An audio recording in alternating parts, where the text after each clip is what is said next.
Es una lectura encontrada en la carta a los Romanos. Sin embargo, vamos a ubicarnos en Hechos. Ya me gustó el capítulo 13.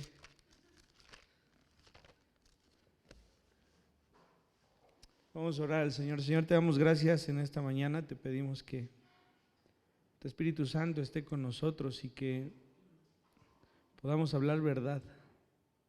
Que tu palabra sea firme para cada uno de nosotros y que podamos hallarnos agradecidos por las misericordias de tu nombre. Bendice este tiempo, nos ponemos en tus manos, en el nombre de nuestro Señor Jesucristo. Amén. Bien, la semana anterior veíamos el discurso de Pablo,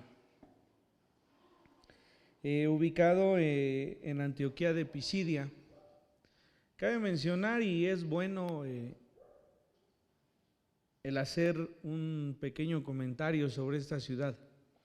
Era una ciudad de poco tiempo de fundación, se dice que 300 años antes de Cristo, pero que con la importancia que tenía en cuanto a la comunicación que había a través de ella. Es decir, hoy tenemos el celular, ¿no? Bueno, pues antes no. Si usted tiene mi edad para arriba, sabe de lo que le estoy hablando, ¿no? No había celulares. Yo me acuerdo que mi papá traía un tabicote que lo agarrábamos de portería.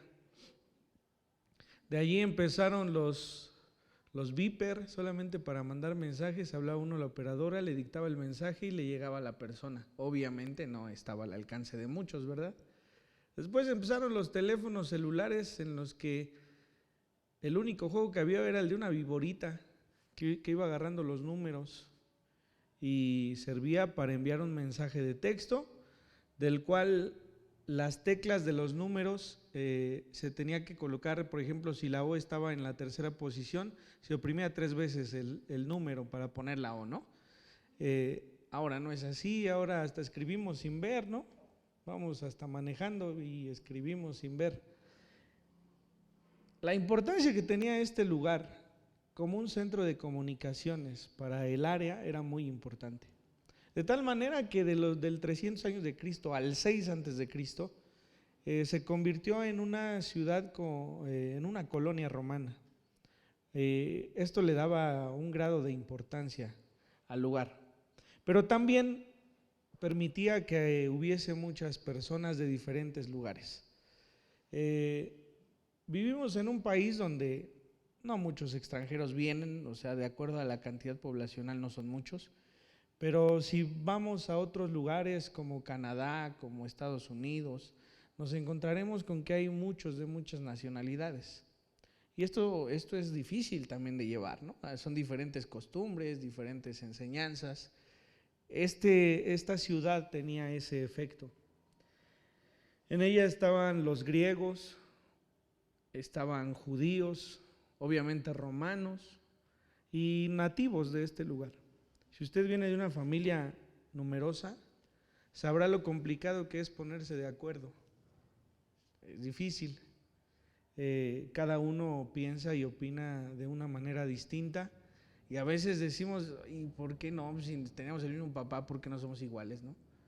No, es cuestión de carácter, es cuestión de diferentes cosas que afectan a la persona.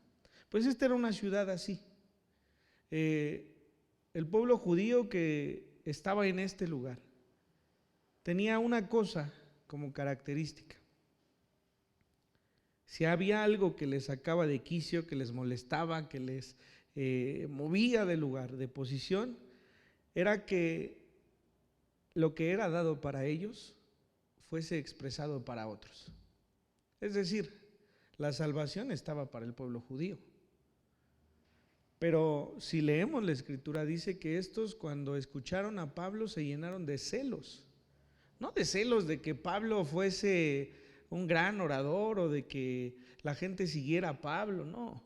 Era un celo en el que intervenía lo que ellos habían aprendido desde pequeños, que Dios era el Dios del pueblo de Israel, no de todos, era el Dios del pueblo de Israel.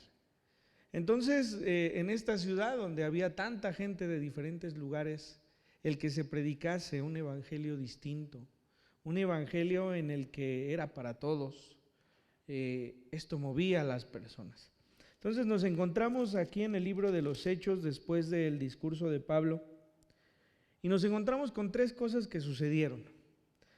Allí en la hojita que ustedes tienen, lo tienen con tres viñetas, tres reacciones diferentes. La primera de ellas dice: los gentiles les rogaban que el siguiente día de reposo les hablaran de estas cosas. Luego dice que muchos de los judíos y de los prosélitos piadosos siguieron a Pablo y Bernabé, quienes les persuadían a que se preservasen en la gracia. El tercero, los judíos se llenaron de celos y rebatían lo que Pablo decía, contradiciendo y blasfemando. Recordamos la semana anterior que lo primero que pudiésemos entender en el discurso de Pablo es que era para todos. En el versículo 16 decía: entonces Pablo, levantándose, hecha señal de silencio con la mano, dijo: varones israelitas y todos los que teméis a Dios, oíd. Y hablábamos de esto la semana anterior y decíamos que el temer a Dios es el adorar a Dios, el reconocer a Dios. Es decir, no solamente los judíos, todos los que creen en el Señor, si pudiésemos cambiar la palabra, escuchar. ¿Sí? Y hoy tendríamos que decir que en el versículo 26, después del mensaje que da, de nuevo dice: varones hermanos, hijos del linaje de Abraham. Está hablando a todos los judíos que están presentes. Y los que entre vosotros teméis a Dios, a vosotros es enviada la palabra de esta salvación. Ya no es una salvación explícita para los judíos, es una salvación expuesta para todo aquel que cree en el nombre del Señor. Esto nos abarca a nosotros también. De tal manera que entonces hay tres reacciones. Los primeros rogaban que regresaran y que hablasen. ¿De qué querían que les hablasen? Pues de la gracia y del perdón hecho a través del Señor Jesucristo. Este era el mensaje que ellos querían seguir escuchando.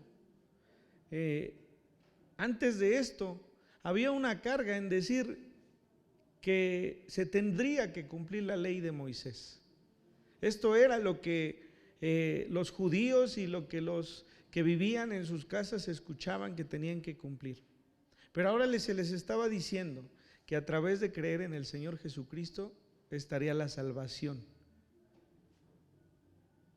Después, algo que es mucho más importante. Dice que muchos de los judíos y de los prosélitos piadosos siguieron a Pablo y Bernabé, quienes les persuadían a que se preservasen en la gracia, que continuasen en la gracia. Esto nos dice otra cosa. La salvación en este instante era para los gentiles, pero también había muchos judíos que habían creído en este mensaje. Es decir, tal y como lo dijo Pablo, hermanos de Israel, hermanos judíos y todos los que temen. Es un mensaje para todos. Hoy pudiésemos dar un mensaje que es para todos, pero solamente algunos lo van a creer y solamente algunos lo van a tomar. Esto es lo que estaba sucediendo. Pero no podemos descalificar aquí a todos los judíos. Había unos que creían, había unos que decían que siguieron a Pablo y a Bernabé, y que Pablo persuadía no solamente a los gentiles, sino a ellos también, a que se mantuviesen en la gracia, a que entendiesen que la salvación venía por gracia. Entramos entonces al tercer punto, donde otros judíos, que eran muchedumbre, que eran mucho más, se llenaron de celos a causa de lo que les comentaba al principio. En un principio era un mensaje que esperaban para ellos. Cuando el Señor le promete al rey David que se establecerá un reino, ellos pretenden y entienden a un reino establecido en la tierra, en donde no habrá naciones que afecten contra ellos, que atenten contra ellos. Era una promesa que esperaban que solamente fuera para ellos. ¿Qué es lo que cambió? No ha cambiado nada.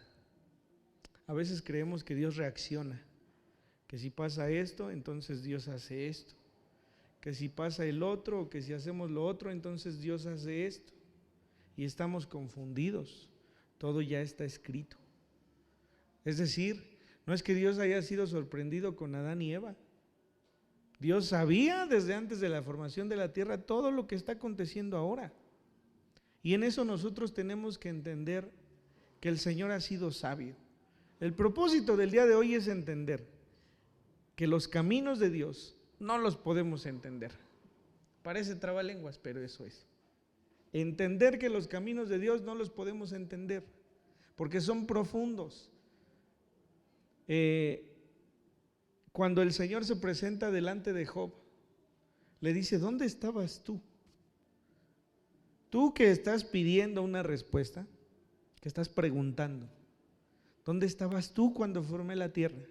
Cuando le puse los límites al mar, ¿dónde estabas tú cuando te formé a ti?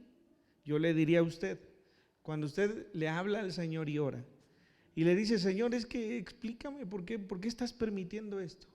Imagínese que el Señor se presente delante de usted y le diga: ¿dónde estabas tú? ¿Dónde estabas tú cuando diseñé tu cuerpo? Cuando puse la mente en tu cuerpo, cuando permití que crecieras dentro del vientre de tu madre. ¿Cuál era tu pensamiento? ¿Tú me estabas diciendo cómo hacerlo? Eso es lo que el Señor dice. Entonces nosotros tenemos que empezar entendiendo esta parte. No hay nada nuevo, nada nuevo. Desde Adán y Eva el plan de salvación era uno. No cambió en Adán y Eva, no cambió en Caín y Abel, no cambió en los patriarcas, no cambió en Moisés, no cambió en los profetas, no cambió en el Señor Jesucristo, porque ese plan ya estaba hecho. Y ese plan hoy nos ha alcanzado y todavía está profetizado lo que vendrá, porque Dios ya lo sabe. La profecía es eso. La profecía es que el Señor, que nuestro Dios muestre qué es lo que vendrá y que se cumpla. Entonces, no ha cambiado nada. Cuando el Señor Jesucristo, ahí en el Evangelio según San Juan, lo podemos encontrar en el capítulo 17, cuando está a punto de ser entregado para ser crucificado. El título de este capítulo 17 se llama La oración intercesora. Y en esto podemos encontrar algo de la grandeza de la salvación. Nos ubicaremos en el versículo 12. El Señor está orando a Dios. Le está diciendo que está a punto de ser sacrificado. Y dice, versículo 12 del capítulo 17 del Evangelio según San Juan: cuando estaba con ellos en el mundo, yo los guardaba en tu nombre. A los que me diste, yo los guardé y ninguno de ellos se perdió, sino el hijo de perdición, para que la escritura se cumpliese. Y si vamos un poquito más, en el versículo 20, dice: mas no ruego solamente por estos, sino también por los que han de creer en mí, por la palabra de ellos. La salvación está expuesta para toda criatura. La salvación siempre ha estado al alcance de todos. Estuvo al alcance de Adán y de Eva, estuvo al alcance de Caín y Abel, estuvo al alcance de Esaú y de Jacob, estuvo al alcance del rey Saúl y al alcance del rey David, estuvo al alcance de los reyes que estuvieron tanto en un reino como en el otro, estuvo al alcance del hombre que fue muerto en la cruz junto con el Señor Jesucristo, digamos, llamémoslo el ladrón bueno y el ladrón malo, aunque esto parezca raro, así como está para el alcance de cada uno de nosotros y también para los que no creen. El Evangelio ahí está.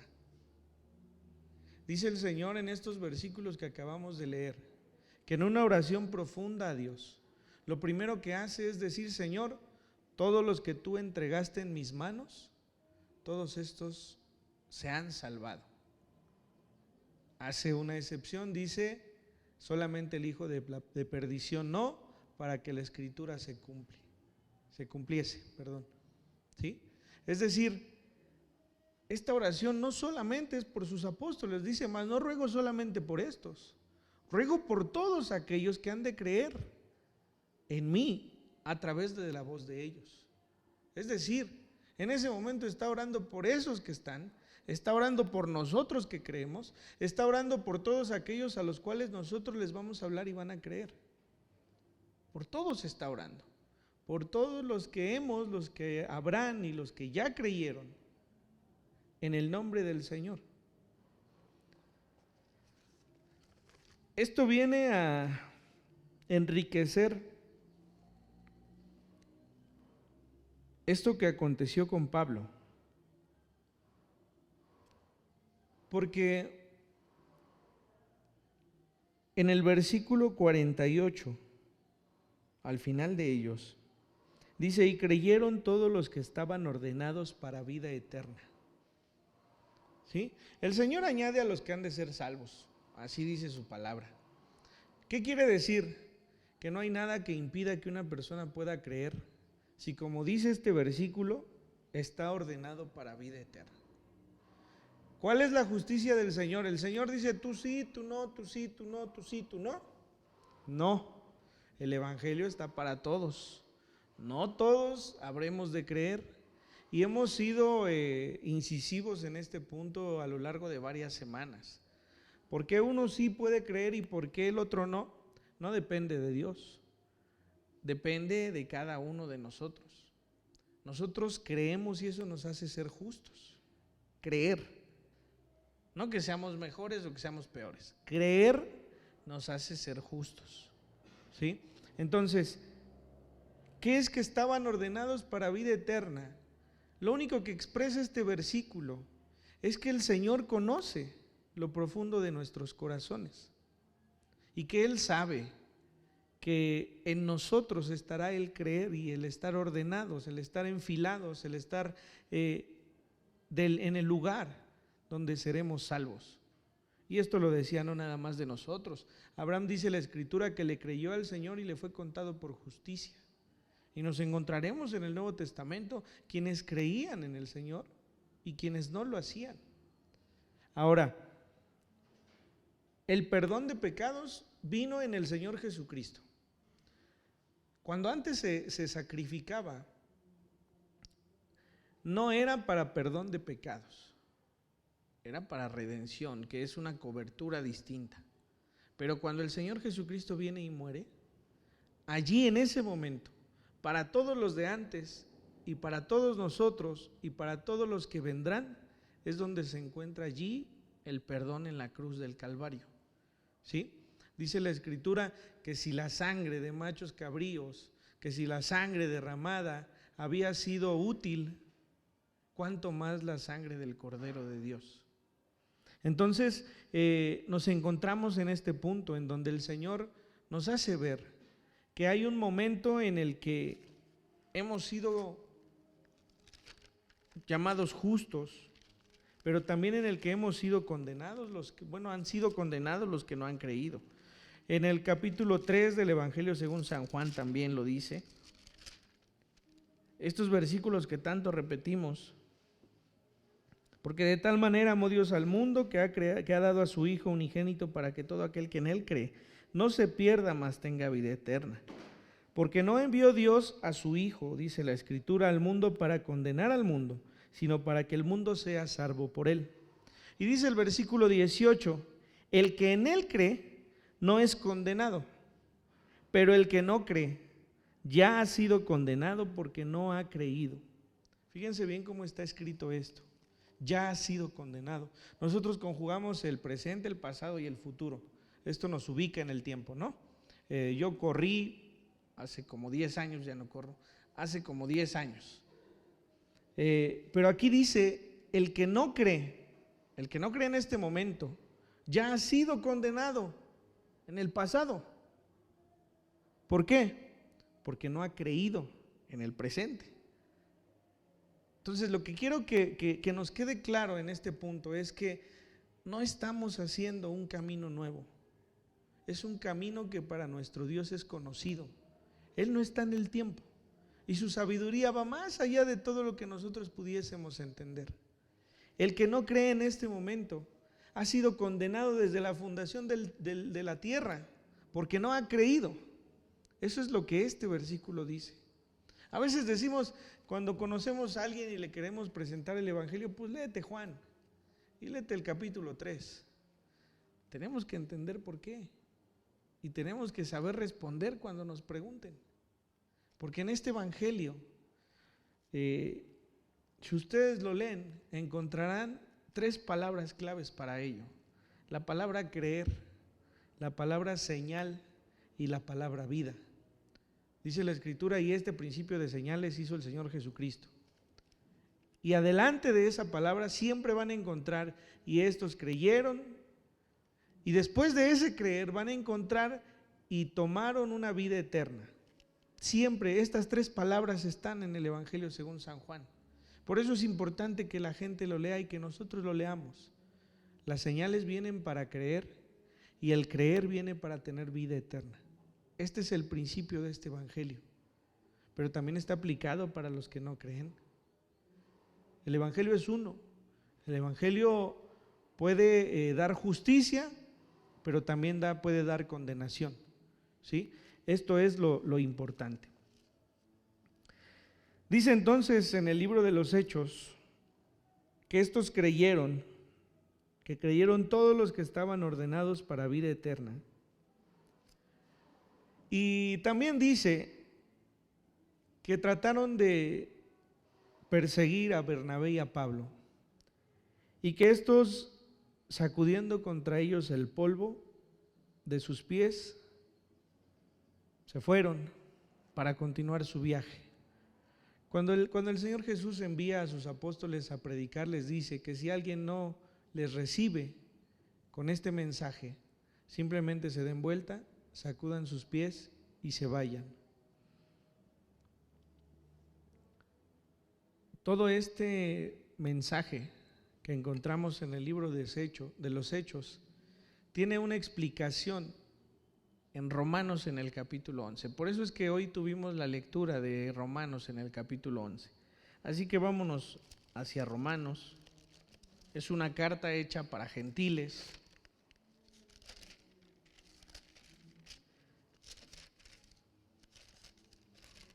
Y que si la leemos a profundidad hoy tendría una conciencia muy profunda, un entendimiento muy profundo.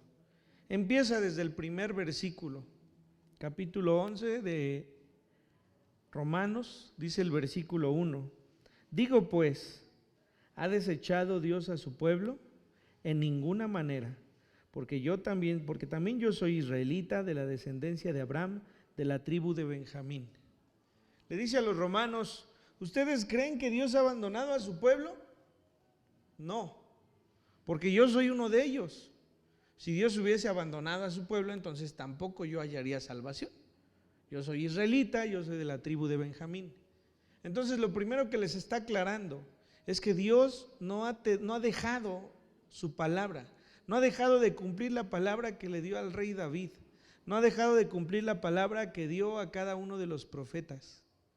Él ha cumplido su palabra y lo primero que hace es dejar claro que aún él, que es israelita y que es de una tribu y de un linaje que puede ser cotejado, él ha hallado salvación. Es increíble, leíamos al principio de la semana en Deuteronomio cuando Moisés se despide del pueblo, cuando el Señor Jesucristo le ordena que escriba un cántico, pero lo que le dice que escriba es que ese pueblo una vez más se va a alejar de él. A mí me impactó mucho cuando lo leí porque uno podría decir, ¿es en serio? O sea, toda la descripción previa de Moisés, comieron maná, un maná que no conocían, les dio de beber agua y que no era poca agua porque era una multitud, los hizo pasar en seco, les va a entregar una tierra donde ni siquiera tendrían que pelearla porque ya estaba dada, y el Señor dice, escribe que ellos se van a ir en pos de otros dioses. Y es impactante que le diga el Señor a Moisés, sube a aquel monte y ve la tierra que les daré.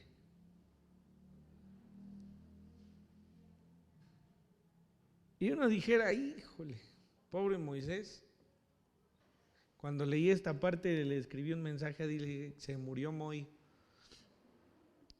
Pero en la noche que platicábamos acerca de esta lectura decíamos los dos, pero la Escritura también dice que es el único que ha hablado con el Señor cara a cara. Suficiente, ¿no? Más que suficiente. Quizá este hombre no pudo entrar a la tierra prometida y se lo pidió y le insistió y el Señor le dijo, ya para con ese tema. Así dice la Biblia que le dijo, ya para con ese tema, no vas a entrar. Pero él tuvo la bendición de hablar con el Señor cara a cara.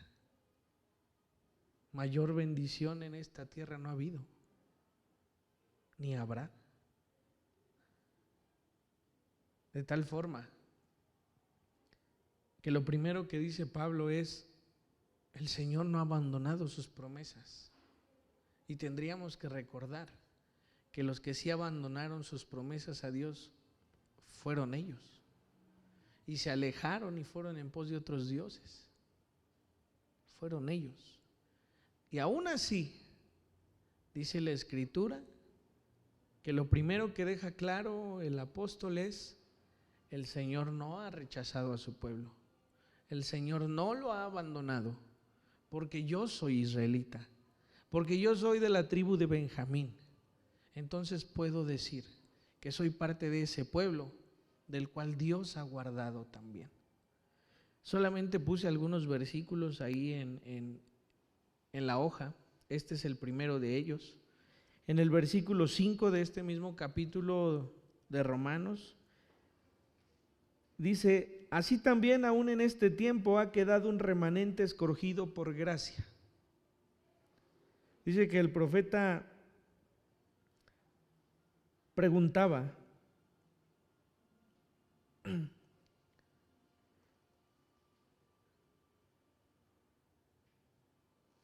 el versículo 3, Señor, a tus profetas han dado muerte y a tus altares han derribado, y solo yo he quedado y procuran matarme. Pero ¿qué le dice la divina respuesta? Me he reservado 7,000 hombres que no han doblado la rodilla delante de Baal. Esto se lo dice a Elías. Así también hoy, dice el apóstol, aún en este tiempo ha quedado un remanente escogido por gracia. Fíjense bien, no está diciendo que lo escogió el Señor a ese remanente. Lo que está diciendo es que ha sido escogido porque ellos se han apropiado de la gracia. Es decir, nosotros somos escogidos por gracia, porque hemos elegido creer en el Señor, porque somos santos por haber creído en el Señor. Eso es lo que está diciendo. Hay un remanente escogido. ¿Por qué motivo? Porque eligieron la gracia, ¿sí? Porque si no estaríamos diciendo que entonces el Señor los eligió por gracia, porque Él dijo tú. No, lo que está diciendo es, ellos por gracia, ellos se inclinaron hacia la gracia de Dios, por eso ese remanente queda, ¿sí? En ningún momento de la Escritura vamos a encontrar un versículo que diga que por designio de Dios unos son salvos y otros no lo son. Eso no lo vamos a encontrar. De tal manera que es justo que nosotros seamos salvos. Somos igual de pecadores que todos, pero es justo porque hemos elegido la gracia. Por gracia nos ha guardado el Señor como un remanente. Entonces dice la Escritura que Pablo le está escribiendo a los romanos que hay muchos como un remanente que han escogido la gracia y que por eso han sido llamados a ser salvos. De ahí vamos al versículo 11 de este mismo capítulo 11. Digo pues, ¿han tropezado los de Israel para que cayesen? En ninguna manera, pero por su transgresión vino la salvación a los gentiles para provocarlos a celos. ¿Se nos hace conocido esto?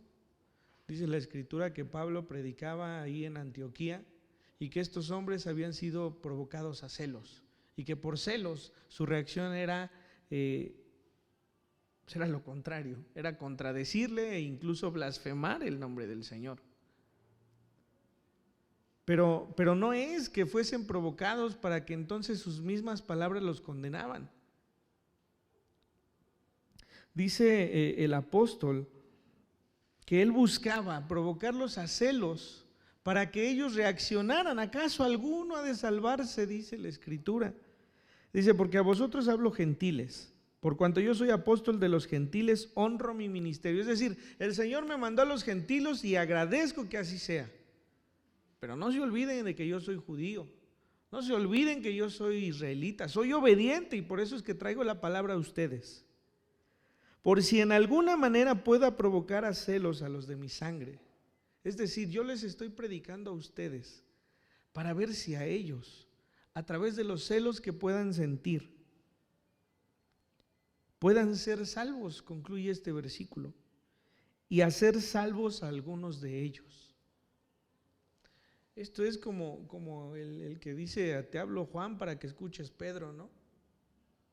Te hablo a ti, te predico a ti, para ver si los que me escuchan de mi sangre entienden que esa salvación que era para ellos hoy ha sido dada a ustedes, para ver si necesitan, si quieren, si procuran acercarse al Evangelio.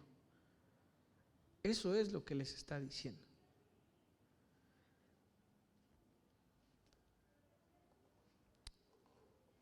Acabo de entender un regaño de mi papá. Hace muchos años, Enrique llegó muy tarde a la casa y a la mañana mi papá cuando nos regañaba nos gritaba y íbamos a su cuarto y si le hablaba a mamá y cerraba la puerta era porque ya nos tocaba, ¿no? Pues ese día yo estaba bien dormidito y me habló a mí también. Y ahí vamos Enrique y yo y lo empieza a regañar. Y al término del regaño, que también me había dado a mí, por supuesto, le dijo, pero no es para que te enojes. No, yo solté la carcajada. Dije, a mí la última vez que me regañaste así me dijiste, si no te parece, vete de la casa. Digo, y con este hasta perdón le pediste. Y lo acabo de entender por qué. No era la primera vez que yo había hecho lo que él hizo. Y después de un regaño, nunca faltó la comida en la casa para mí. Nunca faltó cariño para mí. Nunca faltó ese mismo apapacho que tuvo con Enrique hacia mí. De tal manera que estábamos en el mismo nivel. Lo que Pablo está diciendo aquí es, el Señor ha mandado un mensaje para todo el pueblo judío, pero ha tenido que llevarlo a los gentiles para ver si acaso estos entienden que necesitan escuchar este mensaje. Los está poniendo al mismo nivel. Y si usted sigue leyendo, se encontrará con un discurso de Pablo a estos hombres en esta carta. Y les dice, pero no se jacten, no se hagan soberbios, porque el pueblo de Dios son los judíos, no ustedes.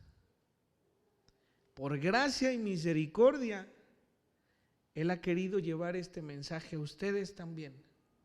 Y dice, y los ha traído como un injerto, los ha puesto como nuevas ramas a esta raíz, pero no sean soberbios, dice en el versículo 18, no te jactes contra las ramas, y si te jactas, sabe que no sustentas tú a la raíz, sino la raíz a ti. Estamos en el capítulo 11. Pues las ramas, dirás, fueron desgajadas para que yo fuese injertado. Bien, por su incredulidad fueron desgajadas. Por todos aquellos judíos que no creyeron, nosotros somos injertados en esa raíz que es nuestro Dios. Pero tú por la fe estás en pie. Es decir, tú porque creíste, No porque merecías que quitara a unos para poner a otros. Tú creíste y eso ha sido suficiente para que tú seas injertado en esa raíz. No te ensoberbezcas, sino teme. Es decir, no pienses que es por tu mérito. Mejor adora al Señor y cree. Mejor permanece. Porque si Dios no perdonó a las ramas naturales, si Dios no perdonó a su pueblo por no haber creído, a ti tampoco te perdonará. Mira pues la bondad y la severidad de Dios.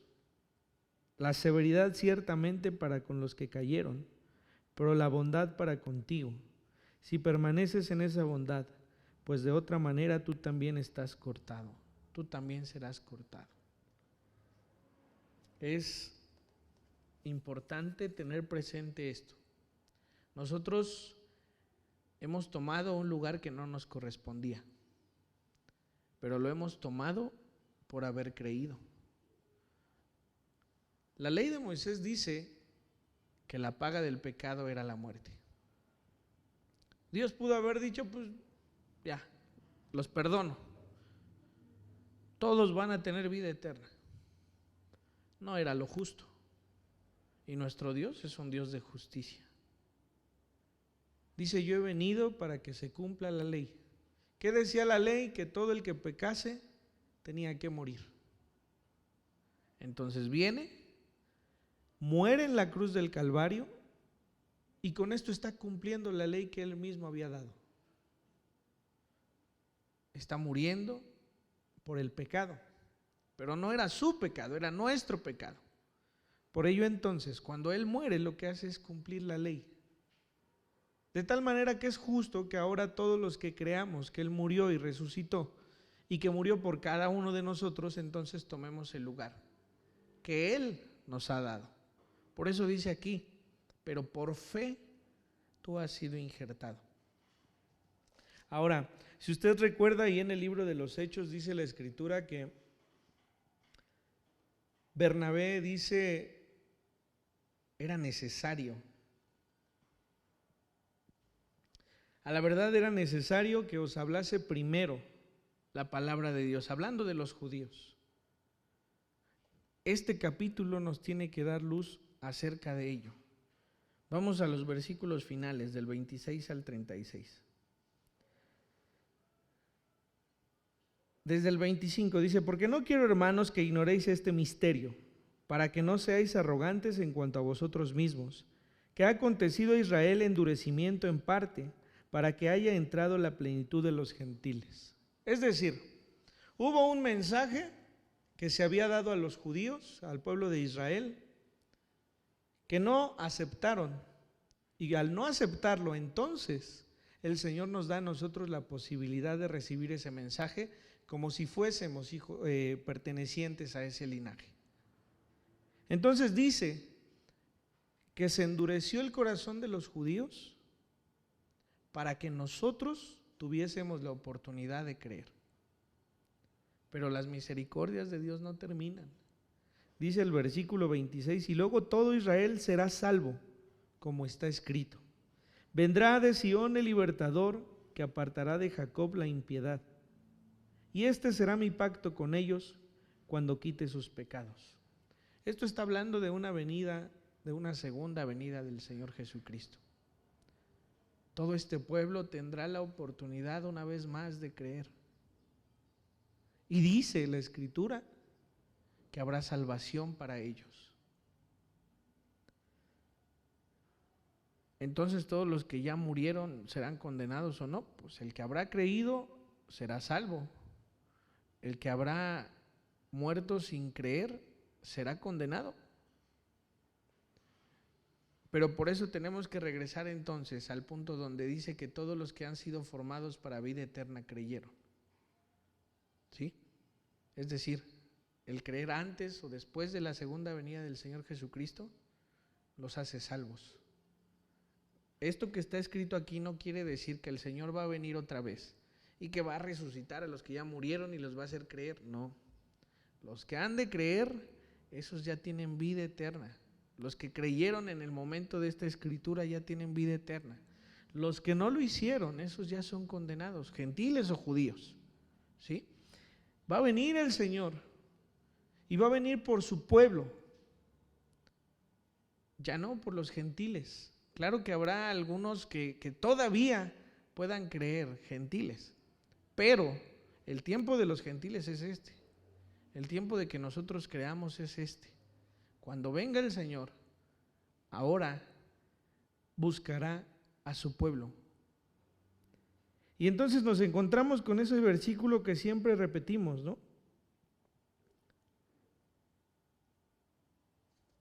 Versículo 29, porque irrevocables son los dones y el llamamiento de Dios. Siempre lo hemos atribuido al ministerio, ¿no?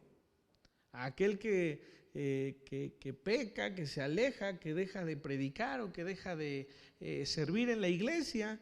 Y entonces atribuimos este versículo a ellos. Sí, ven, porque irrevocables son los dones y el llamamiento. Irrevocable es el don de la salvación y el llamamiento de nuestro Dios. Y el Señor le dijo al pueblo de Israel que Él sería su Dios. Ese don y ese llamamiento es irrevocable porque el Señor lo ha dicho. Porque Él no se retracta. Porque Él lo prometió y Él lo ha de cumplir. ¿Para todos? No. Para los que crean en su nombre.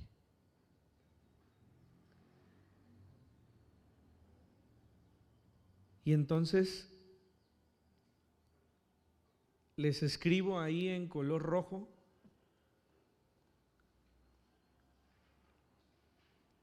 el versículo 32 y 33. Porque Dios sujetó a todos en desobediencia para tener misericordia de todos. Oh profundidad de las riquezas de la sabiduría y de la ciencia de Dios. Cuán insondables son sus juicios e inescrutables sus caminos. Porque ¿quién entendió la mente del Señor? ¿O quién fue su consejero?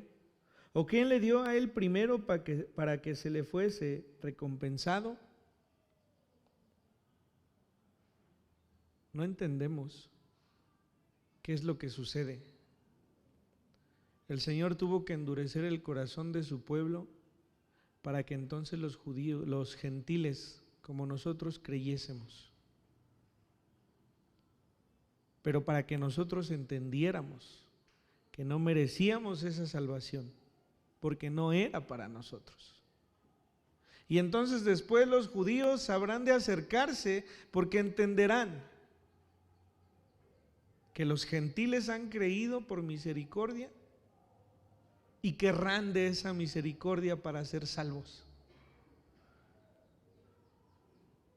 Levanto a uno para que vea que no merece ser levantado, pero para que el que está tirado entienda que también puede ser levantado porque por el otro fue misericordia.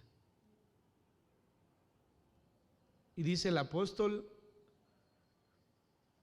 qué profundidad. Es una sabiduría que nadie tiene.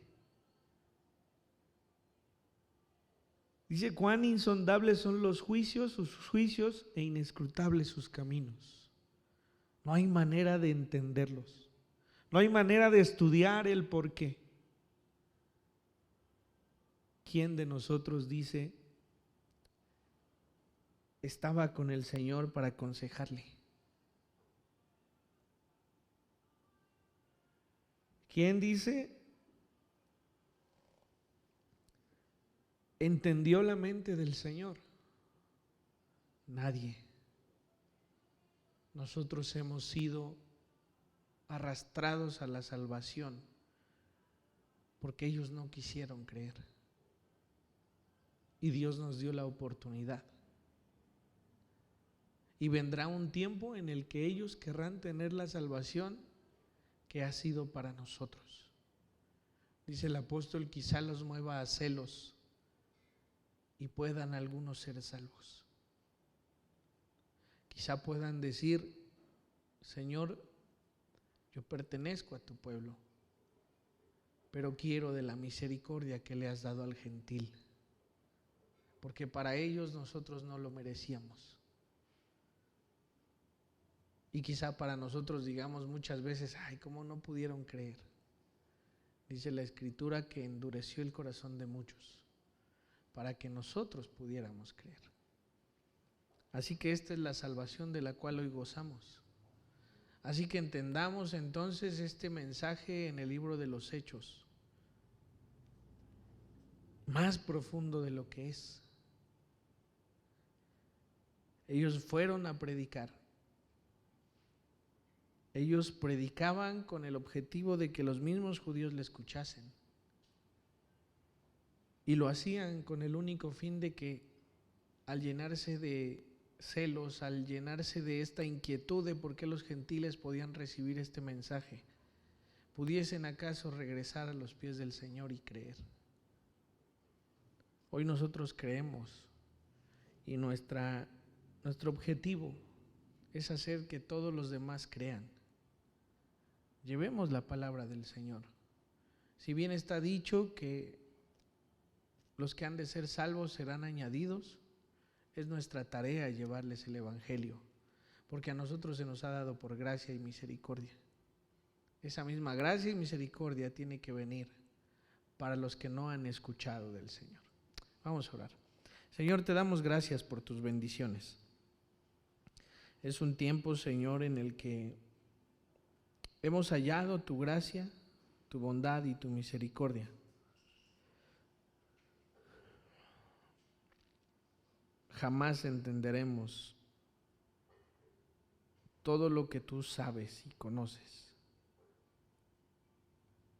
Quizá algún día, al estar en tu presencia, reveles a nuestro pensamiento todo lo que tú has hecho. Te agradecemos porque hemos sido hallados salvos por haber creído en ti. La ley la cumpliste tú en la cruz del Calvario. Y por eso hoy es justo, Señor, que nos entendamos salvos. Permítenos jamás jactarnos de creer que el merecimiento es por nuestras obras. Porque como dice esta palabra, tú nos has hallado en desobediencia. Te rogamos por tu pueblo. Te rogamos que muchos crean en tu nombre.